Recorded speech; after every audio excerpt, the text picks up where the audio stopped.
இன்னைக்கு சுருக்கு கயிறு கழுத்தை நெருக்கிக் கொண்டிருக்கிறது இஸ்லாமிய சமுதாயத்திற்கு. மரண வாழம் தலை மீது தொங்கிக் கொண்டிருக்கின்றது. சிட்டிசன்ஷிப் அமெண்ட்மெண்ட் ஆக்ட், குடியுரிமை திருத்த சட்டத்தில் அவர்கள் என்ன சொல்லியிருக்கிறார்கள் என்று சொன்னால், பக்கத்து நாடுகளிலே இருந்து வருகின்ற அகதிகளாக வருகின்றவர்களுக்கெல்லாம் இங்கே வாழ வழி கொடுத்து அவர்களுக்கு குடியுரிமையும் கொடுக்கக்கூடிய அவ்வளவு பெரிய மரம் போல காட்டிக்கொண்டு அதிலே பாகிஸ்தான் கிடையாது, மற்ற பக்கத்து நாடுகள் எல்லாம் இருந்தாலும் கூட அவர்கள் இஸ்லாமியர்களுக்கும் கிறிஸ்தவர்களுக்கும் ஒரு புறக்கணிப்பாகவே செய்து வந்து, இஸ்லாமியர்கள் வாக்குரிமை கிடையாது உங்களுக்கு. அவர்கள் நினைக்கின்ற இந்த சட்டத்தை நிறைவேற்றி வருகிற பொழுது அவர்கள் விரும்புகின்ற விதத்திலே பரிபூரண மெஜாரிட்டி, ப்ரூட்டல் மெஜாரிட்டி அவர்களுக்கு கிடைக்குமானால் அவர்களை நிறைவேற்றுவார்கள். வெளிநாடுகளில் இருந்து வருகிறவர்களில் முஸ்லிம்களுக்கு இங்கே இடம் கிடையாது, ஓட்டுரிமை கிடையாது. டெல்லி தலைநகரம் மாற்றப்பட்டு வாரணாசிக்கு தலைநகரம் கொண்டு போகப்படும். இதுதான் 32 பக்க மேனிபெஸ்டோ அவர்கள் சமீபத்திலே இந்துத்துவ சக்திகள் எல்லாம் சேர்ந்து நிறைவேற்றிய சட்டத்தில் இதை குறிப்பிடுகிறார்கள். ஆகவே நமக்கு பெரும் ஆபத்து வருகிறது. எல்லோரும் இணைந்திருப்போம். மத வித்தியாசம் கிடையாது, ஜாதி வித்தியாசம் கிடையாது. அதைத்தான் இந்த இஃப்தார் நிகழ்ச்சியிலேயே கலந்து கொள்கிறார்கள் கிறிஸ்தவ பெருமக்களும் இந்துக்களும் என்று சொன்னால். அப்படிப்பட்ட ஒரு நேச உணர்ச்சி, பாச உணர்ச்சி, எல்லா மக்களையும் கவர்கின்ற உணர்ச்சி, அதிலே அரசியல் கிடையாது. மனிதனை மனிதனாக மதிக்கின்ற விதத்தில் நபிகள் நாயகம் அவர்கள் ஸல்லல்லாஹு அலைஹி வஸல்லம் அவர்கள் சொன்னதை போல மனிதனை மனிதன் நேசிக்க கற்றுக்கொள்ள வேண்டும். மனிதனுக்கு தாகத்தால் தவிப்பவனுக்கு தண்ணீர் கொடுக்க வேண்டும், பசியால் துடிப்பவனுக்கு உணவு வழங்க வேண்டும் என்ற வகையிலே நபிகள் நாயகம் அவர்கள் கருத்துக்களை சொன்னார்கள்.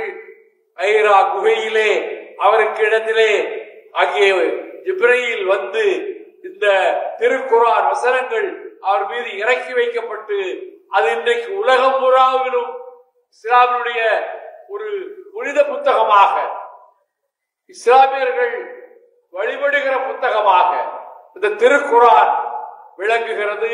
அதிலே எல்லா கருத்துக்களும் சொல்லப்பட்டிருக்கின்றன, அரசியல் கருத்துக்களும் சொல்லப்பட்டிருக்கின்றன. ஆகவே நம்முடைய நாட்டில் இப்பொழுது தேர்தல் வந்திருக்கிறது. இப்பொழுது ஆட்சி நடத்தி கொண்டிருக்கக்கூடிய பெரிய மனிதர் ஒருத்தருக்கு மீண்டும் பிரதமர் பதவி கிடைத்தால், மீண்டும் அவர்கள் ஆட்சிக்கு வந்தால் பேராபத்து சிறுபான்மை மக்களுக்கு இருக்கிறது என்பதை நான் ஞாபகப்படுத்துகிறேன். அப்படி ஒரு சட்டத்தை கொண்டு வந்து அதை நிறைவேற்றி விட்டார்கள், பாஸ் பண்ணிட்டாங்க பார்லிமெண்ட்ல. ஓட்டுரிமை கிடையாது. புதிதாக வர்ற குடியேறிய முஸ்லிம்களுக்கு மட்டும் ஓட்டுரிமை கிடையாது. இப்படிப்பட்ட ஆபத்துகளில் இருந்தெல்லாம் நாம் தப்பிக்க வேண்டுமானால் நாம் ஒற்றுமையாக இருக்க வேண்டும். ஜாதி மதம் கட்சி என்ற வேறுபாடின்றி ஒருவரை ஒருவர் மனிதாபிமானத்தோடு அரவணைத்துக் கொள்ள வேண்டும். அப்படிப்பட்ட இஃப்தார் நிகழ்ச்சியின் போது நான் சொல்லுகிற கருத்து, இந்தியாவிலே எதிர்காலம் விபரீதமாகிவிடக் கூடாது, பாழ்படுத்திவிடக் கூடாது. பிரதமரின் பேச்சை நான் கேட்டேன், தொலைக்காட்சி வழியாக கேட்டேன். எவ்வளவு பொய் சொல்லுகிறார். உலகத்திலே அதிக பொய் சொன்னவன் கோயம்பர் சொல்லுதான் நான் படித்திருக்கிறேன். ஹிட்லருக்கு வலது கையாக இருந்தவன். நம்ம பிரதமர் சொல்ற பொய்க்கு கணக்கே கிடையாது. நேற்று முந்தா நாள் கூட சொல்றாரு, பொய்யா சொல்லிவிடுறாரு. நான் இதற்கு முன்னாடி இங்க வந்து இந்தியாவுடைய வந்து இதெல்லாம் செஞ்சேன் அதெல்லாம் செஞ்சேன் என்று சொல்லி பொய் சொல்லுகிறார். மற்றபடி எதிர்கட்சிகளை ஒடுக்கிவிட வேண்டும், நசுக்கிவிட வேண்டும் நினைக்கிறார் அவர். அது மட்டுமல்ல, அவர் சொல்லுகிற போது ஒரு முஸ்லிம் ஒரு இந்து கொல்லப்பட்டதற்காக அதை நினைக்கும் பொழுதே எனக்கு கண்ணீர் வந்து விட்டது. அந்த கண்ணீரோடு தான் நான் பேசுகிறேன் என்று நரேந்திர மோடி சொல்கிறார். நான் பிரைம் மினிஸ்டரை கேட்க விரும்புகிறேன். வாய்ப்பு வந்தால் நேருக்கு நேராகவே கேட்பேன். எத்தனை முஸ்லிம்கள் கொல்லப்பட்டார்கள் அது உங்களுக்கு ஞாபகம் வரவில்லையா? எத்தனை முஸ்லிம்கள் மகாராஷ்டிராவிலே, இங்கே கர்நாடகாவிலே கொல்லப்பட்டார்கள். தாத்ரியிலே ஒரு முஸ்லிம் 104 டிகிரி காய்ச்சல் இருந்தவரை வீட்டிலே மாட்டுக்கறி வைத்திருக்கிறார் என்று போய் சொல்லி அவரை வெளியே ரோட்டில் இழுத்து கொண்டு வந்து போட்டு அடித்தே கொண்டார்களே. அப்பொழுது உங்களுக்கு கண்ணீர் வரவில்லையா? இப்பொழுது ஒரு இந்து கொல்லப்பட்டதற்காக கண்ணீர் விடுகிறீர்களா?